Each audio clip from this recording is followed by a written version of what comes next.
యేసుక్రీస్తు ప్రభువారి నామములో మీ అందరికీ వందనాలండి. అపోస్తలుల బోధ అనే శీర్షిక ద్వారా దేవుని వాక్యాన్ని ధ్యానించుకుంటున్నాం. ఈ రోజు వాక్య ధ్యానము కొరకు యోహాను సువార్త 1వ అధ్యాయము 15వ వచనం మనం చూస్తే గనక, యోహాను ఆయనను గూర్చి సాక్ష్యమిచ్చుచు, నా వెనక వచ్చువాడు నాకంటే ప్రముఖుడు గనుక ఆయన నాకంటే ముందటి వాడాయననియు నేను చెప్పినవాడు ఈయనే అనియు ఎలుగెత్తి చెప్పాను. ఇక్కడ యేసుక్రీస్తు ప్రభువారి గురించి బాప్తిసమిచ్చి యోహాను మాట్లాడుతూ, నా వెనక వచ్చేవాడు నాకంటే ప్రముఖుడు అని చెప్పి ఇక్కడ ప్రస్తావించడం జరిగింది.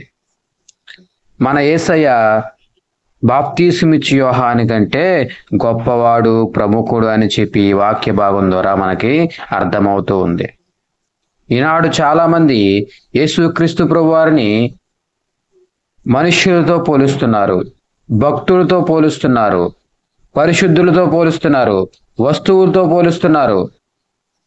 కానీ నా యేసయ్య ఏమని సెలవిస్తున్నాడంటే, ఆయనకు సాటి అయిన వారు ఎవరూ లేరు, ఆయనతో పోల్చదగిన వారు ఎవరూ లేరు, ఆయనతో ఎన్న తగిన వారు ఎవరూ లేరు, ఆయనకు సాటి అయిన వారు ఎవరూ లేరని చెప్పి ఇక్కడ వాక్య భాగం సెలవిస్తూ ఉంది. కానీ విశ్వాసులు దేవుణ్ణి మనుషులతో పోలుస్తున్నారు. దేవుణ్ణి ఆరాధించవలసింది మనుషులను ఆరాధిస్తూ ఉన్నారు. దేవుని గణపరచవలసింది మనుషుల్ని గణపరుస్తూ ఉన్నారు. వస్తువుల్ని గణపరుస్తూ ఉన్నారు. దేవునితో వస్తువుల్ని సాటి చేస్తూ ఉన్నారు.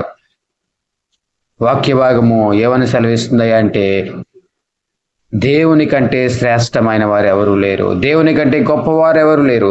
యేసయ్య శ్రేష్టమైన వాడు, యేసయ్య ప్రముఖుడు, యేసయ్య గొప్పవాడని చెప్పి వాక్య భాగం సెలవిస్తూ ఉంది. మత్తయి సువార్త 12వ అధ్యాయము 41, 42 వచనాలు మనం చూస్తే కనుక, ఇక్కడ యేసయ్య యోనా కంటే గొప్పవాడని, యేసయ్య సొలొమోను కంటే గొప్పవాడని చెప్పి ఇక్కడ వ్రాయబడి ఉంది.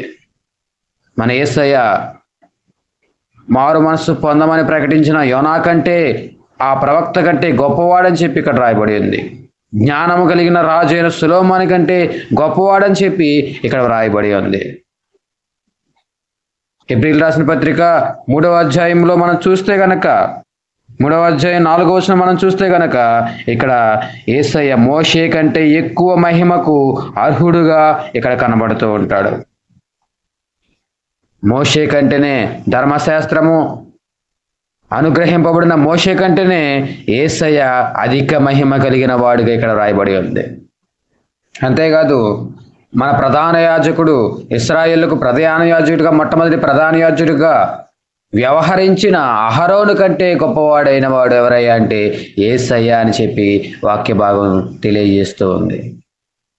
ఆ అహరోను అయితే గనక ప్రతి సంవత్సరము గొర్రెలు మేకల రక్తాన్ని చేదబట్టుకుని అతి పరిశుద్ధ స్థలంలో ప్రవేశించేవాడు.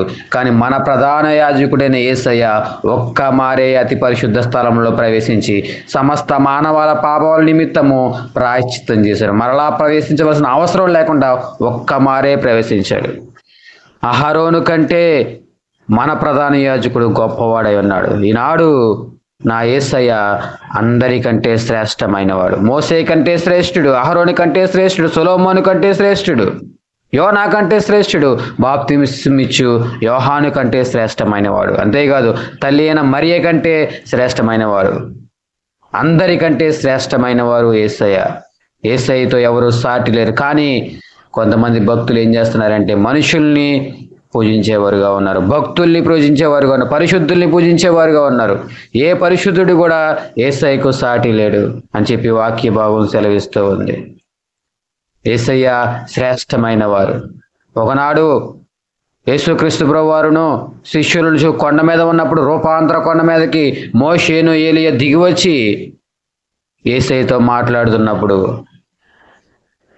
పక్కనున్న శిష్యులు పేతురు చూసి, అయ్యా మీకు ఇక్కడే ఉండండి, నేను మీకు ఒక పర్ణశాలను, మోషేకు ఒక పరశాల, ఏలియాకు ఒక పరశాల కడతామని చెప్పి అతను మాట్లాడుతున్నది ఎరుకకే అతను మాట్లాడుతున్న సందర్భం మనకి మత్తయి సువార్త 17వ అధ్యాయంలో మనకు కనబడుతూ ఉంటుంది. పేతురు అనుకున్నాడు, యేసుక్రీస్తు ప్రభువారిని మోషేతోనూ ఏలియాతోనూ సరి సమానం చేసి వారికి కూడా పరశాల కడతాం, వారిని కూడా ఆరాధిద్దాం ఇక్కడ అన్న విధముగా మాట్లాడటం జరిగింది. అతను ఎరుగకయే అతను మాట్లాడాడు ఆ విధంగా. అతను సరిపోలుస్తున్నాడు, అక్కడ సమానం చేస్తున్నాడు. ఇప్పుడు మనుషులు కూడా అదే కొనసాగిస్తూ ఉన్నాడు.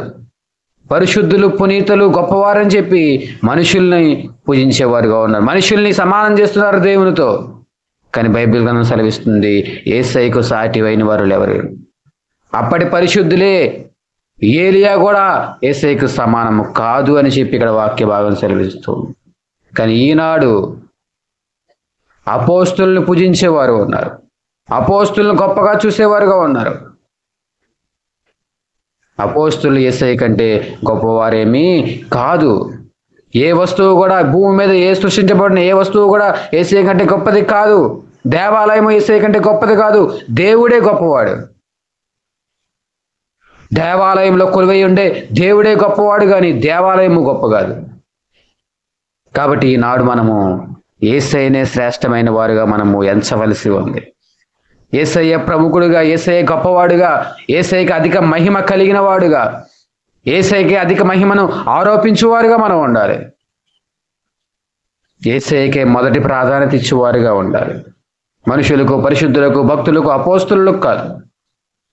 యేసయ్యకి అప్పగించవలసిన స్తుతులను మనం అప్పగించాలి. యేసయ్యకి ఇవ్వవలసిన ప్రాధాన్యత, మహిమను మనము ఇవ్వాలి. యేసయ్యే శ్రేష్టమైన వాడుగా మనము నమ్మి మనము వెంబడించాలి అని చెప్పి వాక్య భాగము సెలవిస్తూ ఉంది. దయగల మా తండ్రి, ప్రేమగల మా ప్రభు, ఈ వాక్య భాగమైన ప్రతి ఒక్కరూ ప్రభువైనా అయ్యా నిన్నే గొప్పవాడిగా ప్రభు, నిన్నే ఆరాధించువాడుగా ప్రభు, నిన్నే వెంబడించువాడుగా ప్రభు, నిన్నే శ్రేష్టమైన వాడుగా ప్రభు చూసి కృపను దయచేయండి ప్రభు. ఈ వాక్య భాగం వింటున్న ప్రతి ఒక్క కుటుంబాన్ని దీవించండి, ఆశీర్వదించండి ప్రభు. ప్రతి ఒక్క కుటుంబంలో సమాధానం, సంతోషం, నెమ్మది దయచేయండి, ఆరోగ్యము, ఆయుష్ దయచేయండి ప్రభు. అయినా ఈ దిన ప్రయాణంలో అయ్యా తోడు ఉండి, దిన పనులు మీరు తోడు నడిపించమని కోరుకొనొచ్చు. ప్రతి ఒక్క సమస్య తీర్చమని ఈ చిన్న ప్రార్థన యేసు క్రీస్తు ప్రభువారి నామములో అడుగుచున్నాం మా పరమ తండ్రి. ఆమేన్.